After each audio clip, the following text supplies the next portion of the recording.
انسان کا بہترین ساتھی اس کی صحت ہے۔ جب یہ ساتھ چھوڑ دیتی ہے تو ہر رشتے کے لیے انسان بوجھ بن جاتا ہے۔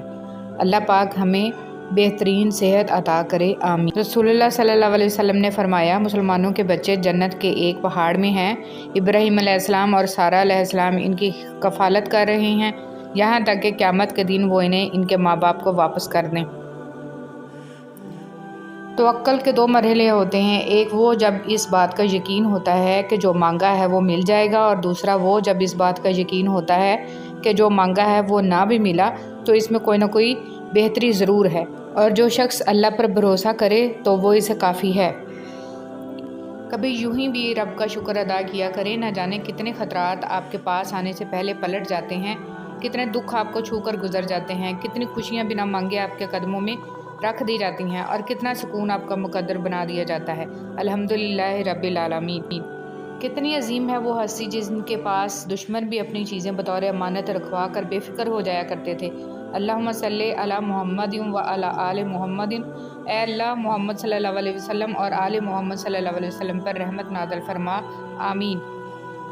سبحان اللہ و بحمدہ کی فضیلت۔ رسول اللہ صلی اللہ علیہ وسلم نے فرمایا، جس نے سبحان اللہ و بحمدہ دن میں 100 مرتبہ کہا، اس کے گناہ معاف کر دیے جاتے ہیں، خواہ وہ سمندر کی جھاگ کے برابر ہی کیوں نہ ہوں۔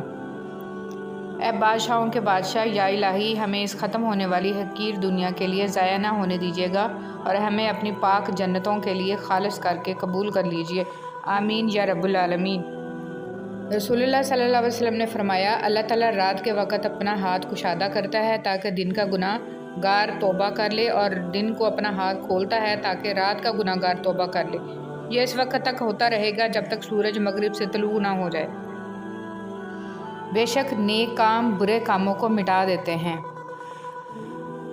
رسول اللہ صلی اللہ علیہ وسلم نے ارشاد فرمایا، میں جنت کے دروازے پر کھڑا ہوں تو اس میں اکثر داخل ہونے والے مساکین تھے، اور مال و عظمت والوں کو روک دیا گیا، البتہ دوزخ والوں کے لیے دوزخ میں داخل ہونے کا حکم دیا گیا، اور میں جہنم کے دروازے پر کھڑا ہوا تو اس میں اکثر داخل ہونے والی عورتیں تھیں۔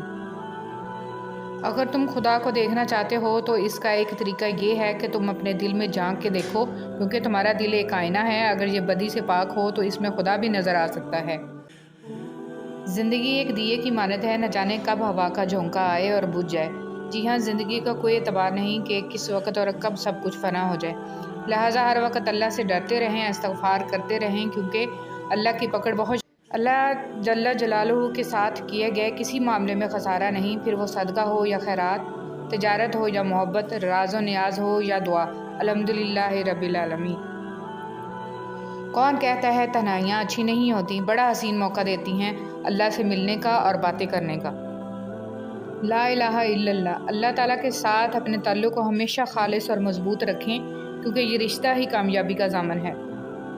سوچنے کی بات، ہم دنیا میں اس لیے پیٹے جا رہے ہیں کہ ہم مسلمان ہیں، اور آخرت میں اس لیے پیٹے جائیں گے کہ ہم دنیا میں مسلمان تھے ہی نہیں۔ استغفر اللہ، استغفر اللہ۔ ربنا آتنا فی الدنیا حسنۃ وفی الآخرۃ حسنۃ وقنا عذاب النار۔ اے ہمارے رب، ہمیں دنیا میں بھی بھلائی دے اور آخرت میں بھی، اور ہمیں دوزخ کے عذاب سے بچا لے۔ جس کو تم پریشانی سمجھ رہے ہو سکتا ہے کسی اچھے وقت کا آغاز ہو۔ جب حضرت یوسف علیہ السلام کنویں میں گرائے گئے تو انہیں معلوم نہیں تھا کہ یہ نئے سفر کا آغاز ہے، پیغمبری کا سفر، بادشاہت کا سفر۔ جہاں ایک دور ختم ہوتا ہے وہیں سے دوسرا دور شروع بھی ہوتا ہے۔ ان اللہ علی کل شیء قدیر۔ حضرت قیس بن سعد رضی اللہ تعالیٰ عنہ فرماتے ہیں کہ نبی کریم صلی اللہ علیہ وسلم نے میرے پاؤں پر ٹھوکر ماری اور فرمایا کہ کیا میں تمہیں جنت کے ایک دروازے کا پتہ نہ بتاؤں؟ میں نے عرض کیا کیوں نہیں؟ آپ صلی اللہ علیہ وسلم نے فرمایا وہ دروازہ لا حول ولا قوت الا باللہ ہے۔ جو تم پر مشکلات کا اضافہ ہو جائے تو استغفار کی مقدار کو بڑھا دو۔ استغفر اللہ الذی لا الہ الا هو الحی القیوم واتوب الیہ۔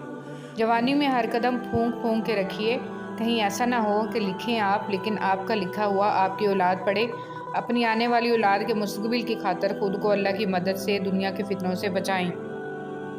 دل کی دعا کیا ہے؟ قرآن کی تلاوت، تنہائی کے آنسو، اچھی صحبت اور قیام اللیل۔ آپ کی زندگی میں جو بھی فیز چل رہا ہے، اس فیز تک آپ کو اللہ تعالیٰ لایا ہے، آپ خود نہیں آ گئے۔ اللہ تعالیٰ نے آپ پر مشکلیں بھی ڈالیں اور آسانیاں بھی، تاکہ آپ شکر اور صبر دونوں سیکھیں۔ قبر کے اندر یا قبر کے باہر کسی ایک جگہ تو مشقت اٹھانی ہی پڑے گی، کہاں اٹھانی ہے انتخاب آپ خود کر لیں۔ اللہ پر ایمان انسان کو مضبوط بناتا ہے اور غیر اللہ پر اعتقاد انسان کو کمزور کرتا ہے۔